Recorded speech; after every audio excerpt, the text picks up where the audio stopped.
Hello दोस्तों, स्वागत है आप सभी का आपका अपने चैनल बेसिक नॉलेज में। तो कैसे हैं आप लोग? आशा करता हूं मस्त है, स्वस्थ हैं और पढ़ाई जबरदस्त तरह से कर रहे हैं। दोस्तों, कल आप लोग का क्लास 8 का एग्जाम है जिसमें सारे सब्जेक्ट का एग्जाम एक साथ होने वाला है। आज हम लोग इसमें दोस्तों देखने वाले मैथ का बहुत ही महत्वपूर्ण सवाल जो आप लोग एग्जाम में सीधा पूछा जाएगा। तो वीडियो को पूरा देखिएगा और दोस्तों मैं हर एक मैथ को यहाँ पर एक्सप्लेन कर दूंगा ताकि कोई भी सवाल हो आप लोग बना लो इससे संबंधित। अगर मान लीजिए डाटा भी चेंज कर दे, नंबर चेंज कर दे, तो भी आप इसको बना पाओ। तो वीडियो को पूरा देखिएगा और हाँ, एक प्यारा सा काम, नेक काम जरूर कीजिएगा कि अपने दोस्तों को जरूर शेयर करें ताकि उनको भी थोड़ा लाभ मिले, क्योंकि आपकी वजह से अगर किसी का अच्छा हो रहा है तो कहीं ना कहीं आपका भी जरूर अच्छा होगा। तो चलिए दोस्तों, इस वीडियो को शुरू करते हैं। और चैनल पर अगर पहली बार आ रहे हो तो सब्सक्राइब जरूर कर लेना इसी प्रकार की वीडियो पाने के लिए और अपनी एग्जाम की तैयारी बहुत ही बढ़िया तरीके से करने के लिए। देखिए, पहला सवाल हम लोग का क्या है कि 3/4 का व्युत्क्रम होगा। व्युत्क्रम मतलब याद रखना दोस्तों उल्टा होता है, ठीक है। उल्टा मतलब जैसे 3/4 है तो 3/4 का उल्टा हो जाएगा 4/3। तो बस हो गया इसका व्युत्क्रम। तो कहीं दिख रहा है ऑप्शन में? जी हाँ सर, ऑप्शन नंबर 1 दिख रहा है, तो मार दीजिए उसको। दोस्तों, अगर पूछ दे कि 2 का व्युत्क्रम कितना होता है तब क्या करोगे? तो याद रखना किसी भी संख्या के नीचे कुछ नहीं मतलब 1 होता है, तो 2/1 का क्या हो जाएगा? 1/2 हो जाएगा। बस कहानी खत्म। समझ गए? और ऐसे अगर 1/2 का पूछता तो उसका व्युत्क्रम 2 होता, क्योंकि 2/1 करो या 2 करो एक ही बात है ना। नेक्स्ट क्वेश्चन देखिए, गुणनफल 1 प्राप्त करने के लिए 7/23 को किससे गुना करना होगा? गुणनफल क्या प्राप्त करने के लिए? 1 प्राप्त करने के लिए। मतलब क्या बोल रहा है कि 7/23 को आप किससे गुना करोगे? यहां पर कौन सी संख्या ऐसा लिखोगे कि आपको 1 प्राप्त हो जाएगा? तो थोड़ा सा दिमाग लगाने की जरूरत है भाई साहब। क्या अगर हम ऊपर में 23 लिख दे और नीचे में 7 लिख दे तो कट जाएगा ये? 7 एकम 7 और 23 एकम 23, क्या बच कितना बार में? एक बार में। तो एक बार में कट गया, मतलब 1 कम 1 हो गया। मतलब अगर 7/23 को हम 23/7 से गुना कर दे तो हमारा क्या निकलेगा? 1 मिलेगा ना। तो बिल्कुल 23/7 से गुना कर दो। ऑप्शन दिख रहा है? जी हाँ सर, ऑप्शन नंबर 3 है, तो उसको मार दो। समझ गए? बहुत आसान सा सवाल है दोस्तों, आप लोग बस पेशेंस से देख लीजिए ना। एक भी सवाल मैं गारंटी देता हूं आप लोग एग्जाम में छोड़ोगे नहीं, चाहे कोई भी सब्जेक्ट हो। अभी और सब्जेक्ट का आएगा, लेकिन दोस्तों आप लोग ज्यादा से ज्यादा वीडियो को शेयर करो ताकि सभी को पता चले और मुझे वीडियो बनाने का मोटिवेशन मिले। हाँ, इतने बच्चे पढ़ रहे हैं, मैं और वीडियो लाऊंगा। बस आप लोग पढ़ते रहो, मैं वादा करता हूँ वीडियो की बौछार लगा दूंगा। और हाँ, इतने अच्छे अच्छे वीडियोस की आप लोग उसे देख कर जाओगे तो 100 में 100 लेकर आओगे।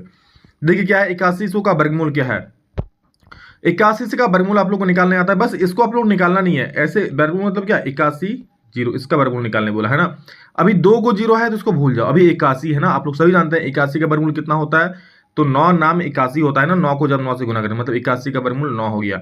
और याद रखना, रूट के अंदर से हमेशा 2 चीज में से एक चीज निकल जाता है। जैसे 2 को 2 रहता है तो 1 को 2 बाहर निकल जाता है ना।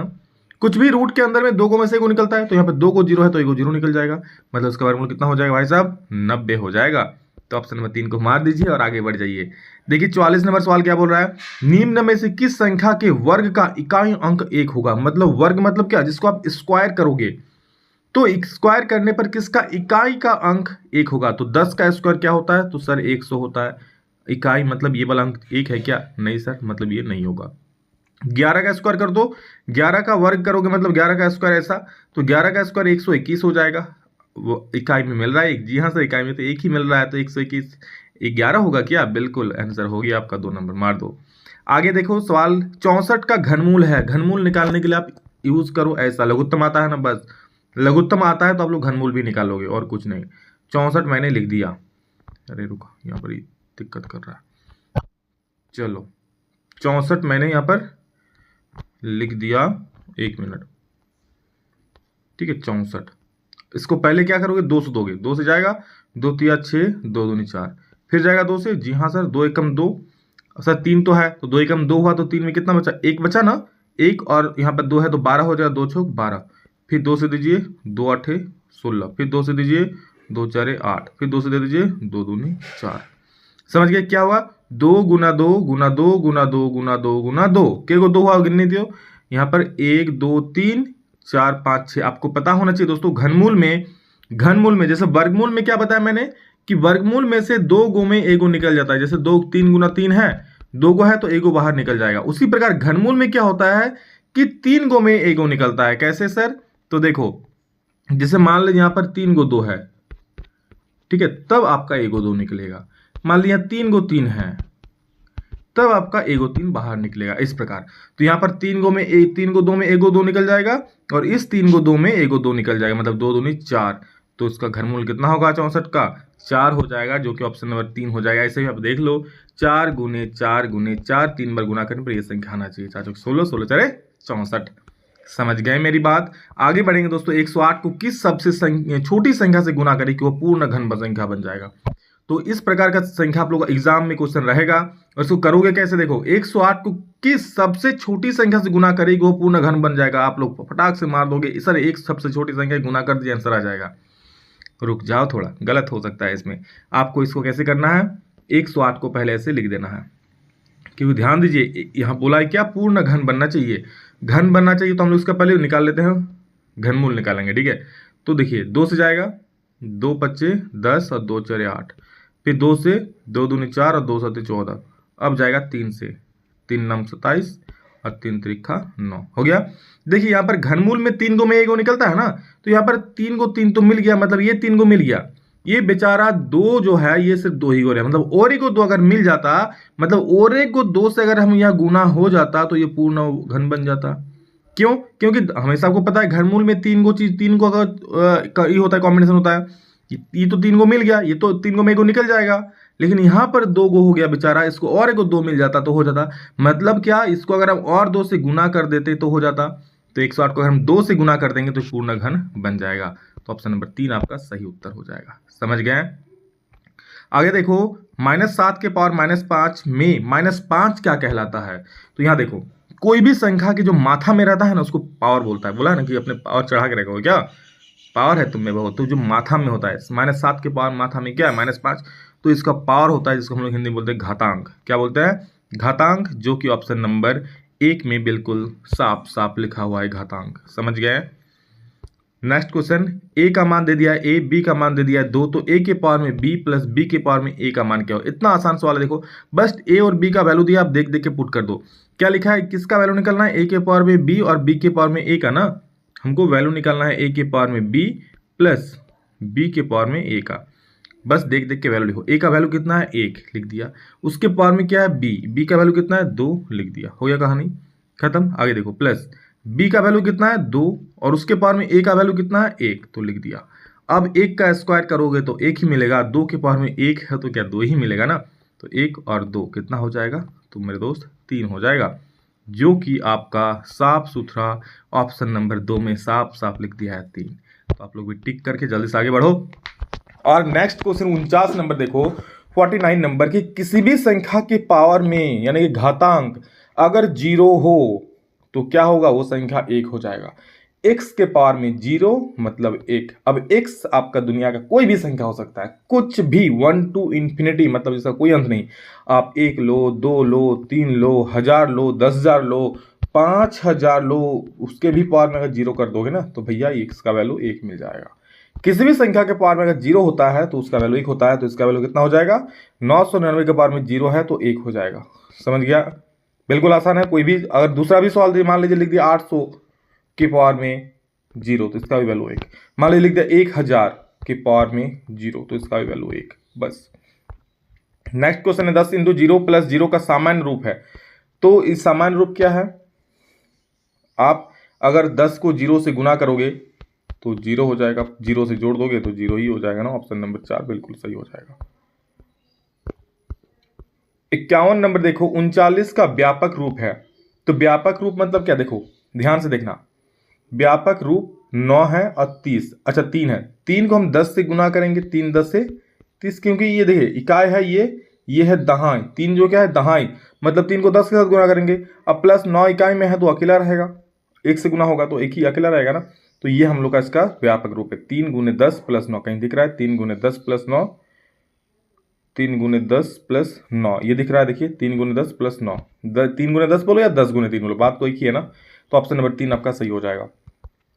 आगे 52 नंबर देखो, संख्या एबीसी के लिए कौन सही है। तो आपको देखो इकाई दहाई सैकड़ा आपको पता होना चाहिए। इकाई मतलब 1 होता है, याद रखना। दहाई मतलब 10 होता है और सैकड़ा मतलब जी हाँ 100 होता है। कोई 100 रुपया आपको देगा तो आप खुश हो जाओगे ना, 10 रुपया दोगे तो फिर कोई 10 रुपया आपको दे के जाता है मेहमान तो चलो फिर भी खुश है, बट 1 रुपया कोई देता है क्या, नहीं। चलो बात छोड़ो, आप देखो क्वेश्चन बनाओ। एबीसी के लिए कौन सही है, सी क्या है इकाई में है, बी क्या है दहाई में है और ए क्या है सैकड़ा में है।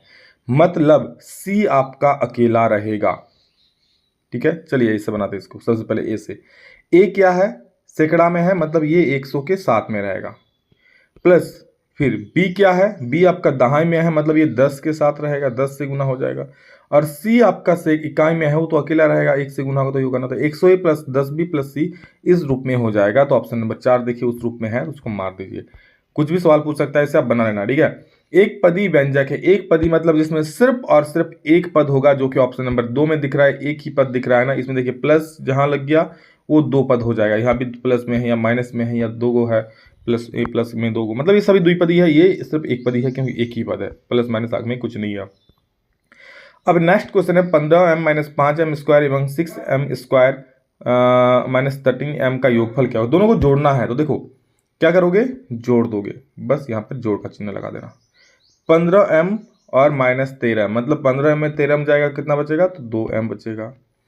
और minus 5m square plus 6m square, यहाँ देखो minus 5m square plus 6m, तो माइनस प्लस से माइनस, 6 में 5 गया तो 1m स्क्वायर, बड़ा का चिन्ह है प्लस, मतलब प्लस m का स्क्वायर हो जाएगा। 1m स्क्वायर लिखो या m स्क्वायर लिखो, बात सही है। तो m स्क्वायर प्लस 2m या 2m प्लस m स्क्वायर कहीं पे दिख रहा है, देखिए m square plus 2m option number 1 में ही दिख रहा है, m स्क्वायर प्लस 2m, तो आपका वही उत्तर सही हो जाएगा, option number 1 is the right answer. Next question देखेंगे दोस्तों हम लोग, एक टीवी का अंकित मूल्य 45 रुपया है, अगर बट्टा 30% हो तो टीवी का विक्रय मूल्य क्या होगा। तो बट्टा मतलब होता है छूट, क्या होता है, छूट, मतलब 45, आप दुकान गए टीवी लेने, आपको दुकानदार बोलता है भाई इसका दाम है 45%, आप बोलोगे इसमें डिस्काउंट कितना दोगे, दुकान में जाता हो तो डिस्काउंट मांगते हो ना, भाई साहब मुझे डिस्काउंट चाहिए वरना मैं लूंगा नहीं सामान, तो दुकानदार बोलता है 30% डिस्काउंट दूंगा मैं, तो वही बट्टा होता है। तो आप तो खुश हो गए, टीवी खरीद लिए, तो खरीद में आपको कितना पैसा देना पड़ेगा, तो आपको बोलेगा ना 30% आपको माइनस करना पड़ेगा ना, तो इसका 30% हम निकाल लेंगे, 4500 का 30% कितना हो जाएगा, देख लो, 1 0 1 0 1 0 1 0, गुना कर दो, 0 3 5 15 का 5, हाथ मेरा 1 3 12 1 13, 1350 रुपये आपका माइनस हो जाएगा, ठीक है। दाम कितना है टीवी का, 4500 है, माइनस कितना करना है, छूट कितना मिल रहा है, 1350 रुपये का, माइनस कर दो, 0 में गया 0, 10 में 5 गया 5, 1 उठा लिया, 4 में 3 गया 1, और यहाँ पर 4 में गया 1, 1150, सॉरी 1100 बोले, 4 में गया तो 3, 3150 रुपये आपका टीवी का मूल्य हो जाएगा, जो कि ऑप्शन नंबर 3 में वाली भांति दिख रहा है, समझ गए। अगला सवाल है, इतना और इतना का योग होगा, सेम वही वाला, आपको जोड़ने बोला है तो जोड़ना, मतलब बस बीच में प्लस लगा देना, मतलब क्या, इसको लिखो, मैं अलग से लिख नहीं रहा हूँ, आप एक लाइन लिख लेना, इतना प्लस इतना। अब क्या करोगे, यहाँ पर देखो 3xy प्लस में है, आगे कुछ नहीं मतलब प्लस में है, ये माइनस में है, मतलब ये दोनों खत्म हो जाएगा, यहाँ कुछ नहीं मतलब आगे प्लस है ना, तो ये प्लस और ये माइनस खत्म हो गया।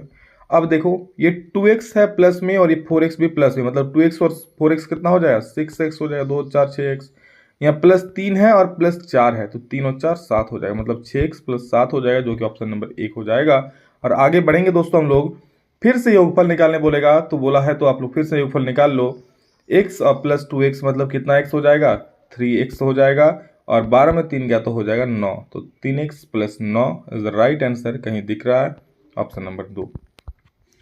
अगला सवाल है दोस्तों, इतना और इतना का अंतर होगा, इतना और इतना का अंतर क्या होगा, मतलब घटाव करना है। तो दोस्तों देख लीजिए घटाव कैसे करना है, घटाव आपको करना है तो लिखना है 3x plus 2x, sorry 3xy है, 3xy प्लस 2x प्लस 3। अब घटाव करना है तो ब्रैकेट में दे देना, जब भी घटाव करोगे तो ब्रैकेट के अंदर लिखोगे चीज़ों को, क्या है तो x है, प्लस क्या है तो प्लस 3xy है, और प्लस क्या है तो प्लस 2 है, बस अब इसको आप घटाव कर दो, तो 3xy है तो लिख दिए 3xy, प्लस 2x है तो लिख दिए 2x, प्लस 3 है तो लिख दिए 3, माइनस में क्या हो जाएगा x, और माइनस प्लस से माइनस हो जाएगा, ये माइनस और ये प्लस, माइनस प्लस से क्या हो जाएगा माइनस, और क्या है 3xy है तो 3xy लिख दिया, फिर ये माइनस और ये प्लस, माइनस प्लस से माइनस हो जाएगा, 2 का 2 हो जाएगा। अब देखो कुछ कटेगा, तो 3xy माइनस में 3xy प्लस में कट गया ना। अब ये 2x है और माइनस x है, 2x में x चला गया तो x बचेगा ना, और 3 और माइनस 2, 3 में 2 गया तो 1 बचेगा, जो बड़ा का चिन्ह प्लस है तो प्लस हो जाएगा, प्लस 1, तो x प्लस 1 हम लोग का आंसर हो जाएगा, जो कि ऑप्शन नंबर 4 सही हो जाएगा। दोस्तों एक क्वेश्चन मैं आप लोग को होमवर्क के तौर पर देता हूं, मैं भी तो देखूं कि हाँ आप लोग भी पढ़ रहे हो, तो थोड़ा सा मेहनत करना, दिमाग लगाना और इस क्वेश्चन को जरूर बताना इसका आंसर, ठीक है। खुद से बताना। आप लोग, मैं मालूम है आंसर लिखा हुआ है इसमें, लेकिन आप लोग खुद से बनाओ कि बन रहा है कि नहीं, और उसके बाद आंसर बताओ। आप भूल जाओ कि आंसर इतना है, आप बना कि इतना आंसर आ रहा है कि नहीं आ रहा है तो कमेंट करना, नहीं आ रहा तो कमेंट करके बोल देना, मैं नेक्स्ट वीडियो में बता दूंगा। अगला सवाल देखिए, 91y³ माइनस a भागा 13y का भागफल होगा। तो भागफल होगा तो लिख दो ऐसे, बटा 13y, 13 7 91, नीचे भी y है, तो यहाँ पे 3 गो y है, यहाँ पे 1 y, तो दो एक यहाँ पर ऐसे लिख सकते हैं, यहाँ पे 3 गो y है ना, यहाँ पे 1 y है, तो 1 y कटेगा तो 1 y कटेगा तो क्या y बचेगा, 2 y तो ऊपर में बचेगा ना, तो y² इसका आंसर हो जाएगा, जो कि 7y² आंसर हो जाएगा। 13 में कटा था ना। तो ये था दोस्तों कुछ इंपॉर्टेंट मैथ का सवाल। इसके बाद आप लोग का विज्ञान का भी आएगा, हिंदी का भी आएगा, इंग्लिश का भी आएगा और बहुत सारा सवाल आएगा। लेकिन कब? जब आप लोग इस वीडियो को कम से कम एक विद्यार्थी यार 10 विद्यार्थी को जरूर शेयर करना, उससे मुझे मोटिवेशन मिलता है और भी अच्छे अच्छे वीडियोस आएंगे। ट्रस्ट कीजिए, बस आप लोग शेयर करते जाओ। चलिए, love you all, thank you all of you. अगले इतना मिलेंगे नेक्स्ट वीडियो में जल्दी, तब तक जय हिंद, वंदे मातरम।